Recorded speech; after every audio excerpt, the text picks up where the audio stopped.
So my parents would get tons of vacation time. And so they wanted to go sailing. And so they would be gone 2 and 3 weeks at a time. And luckily, and I think I might have enjoyed it, but my younger brother, Michael, and Susan, they were kids. And being trapped on a boat, going across Lake Erie or Lake wherever they were going, Lake Huron, and it's hot and there's lots of bugs and they're just bored out of their gulls.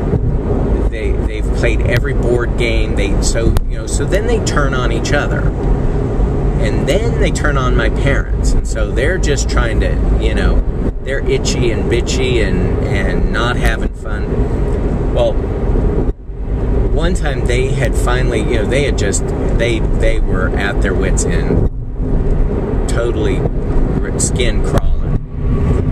And they pull into this marina, and there's people on either side, and they're downside in the cabin, and just twisting my mom to bits. And mind you, my mom is an angel, just an angel. I think she's an angel from heaven.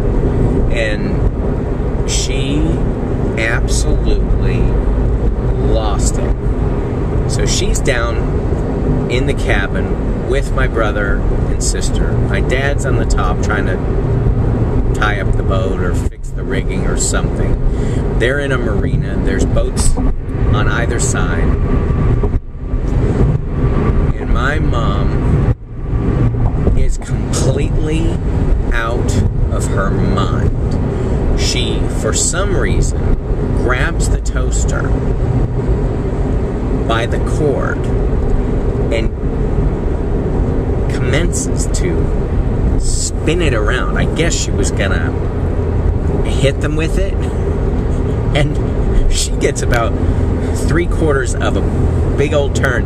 The thing, of course, hits, because those roof, they're not tall, hits the side of the ceiling inside the boat. Boom, bashes in her head. Michael and Susan are cackling, and my mom just starts cussing and crying and screaming, and my brother and sister run to the front of the boat, and they lock themselves into the front cabin and put their feet on the door because my mom was gonna kill them, and she just about had it. And my dad's like listening to this down from upstairs, and he's not quite sure he wants to stick his head, so he's just like, "Dude, is everything okay?" And the people on either side are just laughing and kind of looking, trying to figure out what's going on. And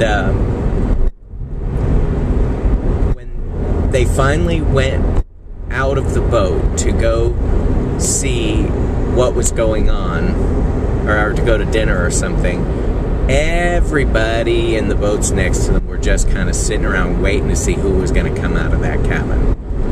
And of course, Mom and Michael and Susan had to take the little walk of shame. But by the time they came back from dinner, apparently the boats on either side of them had moved, because they were like, "We don't want to put up with this." So this is one of the reasons that my dad had to stop telling people that he was a minister.